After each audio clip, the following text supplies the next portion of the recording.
Hey there, welcome to SavorySaver, where I share gluten-free recipes, tips, tricks, and resources to make your gluten-free lifestyle easier. Today, I have King Arthur Measure for Measure gluten-free flour. This is a flour blend that I am using most often right now. I'm always subject to change, but for now, this is what I'm using. So we are gonna make an easy gluten-free and dairy-free fudgy brownie recipe out of this. The great thing about the recipe, it's right on the back of the package. So please consider hitting that subscribe button and let's get to baking. Okay guys, so this is a 5-pound bag of their gluten-free flour, and I get this at BJ's Wholesale. It's a good price. Right now it runs about $9 a bag, which is very good. If not, you can find it lots of places. It's pretty common. I will link below to it if you want to find it online. And I like to date the bag once I open it up because I go on baking kicks and then I don't bake for a while. So I like to see how long it's been open. The other thing I do is I store it in the fridge, so hopefully it will last a little longer. There's a lot of stuff going on in a gluten-free flour blend, so I want to keep it fresh for as long as possible so I don't waste any of it. So again, the recipe is right on the back of the package. Back of the box recipes have been around for a long time, and you know, leave me comments below on if you use back of the box recipes. Do you guys bake that way or cook that way, or do you just go online and look for recipes? So the recipe is here. I've also got the recipe printed out for me in case I need to refer to it, and I will link below in the description to the actual recipe at King Arthur so you can print it out for yourself and give it a try. So let's get to baking. So the first thing you need to do is get an 8x8, a 9x9, or a half sheet pan, and you want to lightly grease the bottom and the sides of it and then put it off to the side. Baking times will vary from 45 minutes to 28 minutes depending on what you're using, but that will all be in the recipe link below. So that's great that you can figure out how to bake it depending on what you have at home for a pan. Got my bowl out. Got my whisk. Everything's made in the bowl and whisked together. No mixer needed, no stand mixer needed. It's only gonna take a few minutes, so I love that about the recipe. I've got 1 cup of the King Arthur Measure for Measure gluten-free flour, and I took this out last night because I knew I was baking today and just let it come to room temperature because we don't wanna start cold flour in our baking recipe. Next, we want to take 2/3 of a cup of cocoa. Let's give that a blend. Guys, when you're measuring out your gluten-free flour in cups or by volume and not by weight, make sure you are mixing it up and fluffing it up before you start scooping it out of the bag. You want to do it if you weigh it as well. You want to do it that way, because you want to get all those individual components blended well again, and it'll lighten it up. All right, got all that mixed in. Let's add our sugar. We are going to add 1 3/4 cup of granulated white sugar. I'm also going to add 3/4 of a teaspoon of just fine salt. This is not the time for your big flakes of kosher salt. This will not make it salty. It's just going to help enhance the chocolatey flavor. You also want to take a 1/2 teaspoon of baking powder. Make sure your baking powder is gluten-free. Some of them evidently are not. I have not noticed that, but always check your ingredients. Let's give that a whisk and whisk everything together.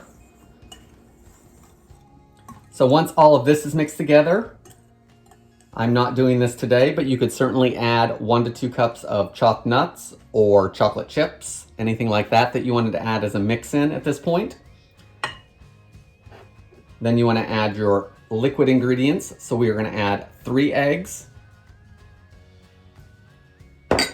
We're going to add 1/2 cup of vegetable oil.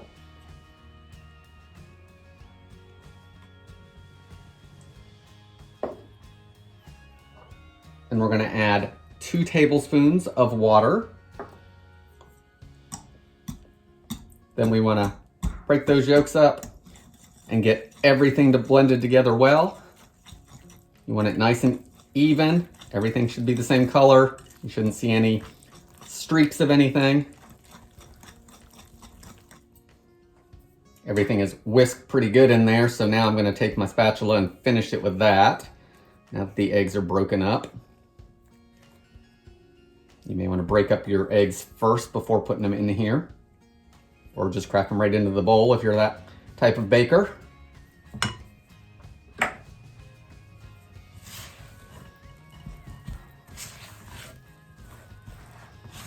This is a very thick batter.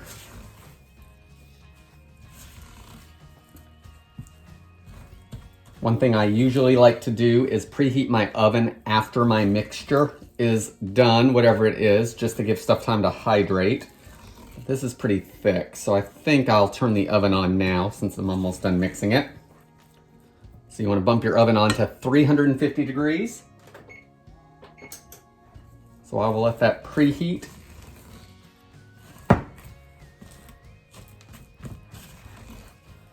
Once everything is mixed, we want to put it in our pan.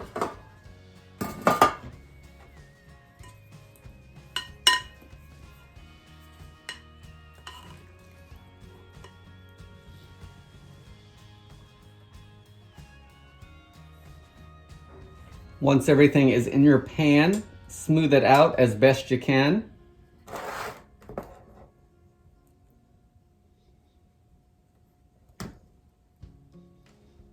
All the way into those corners. There we go, it's all in our pan, ready to go. Baking time again will vary. For an 8x8, it says it should take about 45 minutes. For a 9x9, it should take about 35 minutes. And if you're doing a half sheet pan, it should take about 28 minutes. What you're looking for is if you take a toothpick and put it in and it comes out and there's just a few crumbs on it, then you are good to go. Once it's out of the oven, you want to let it cool on a rack for an hour before slicing it. So I'm going to get these baked, let them cool, we'll give them a slice and give them a try. We'll be back in just a second.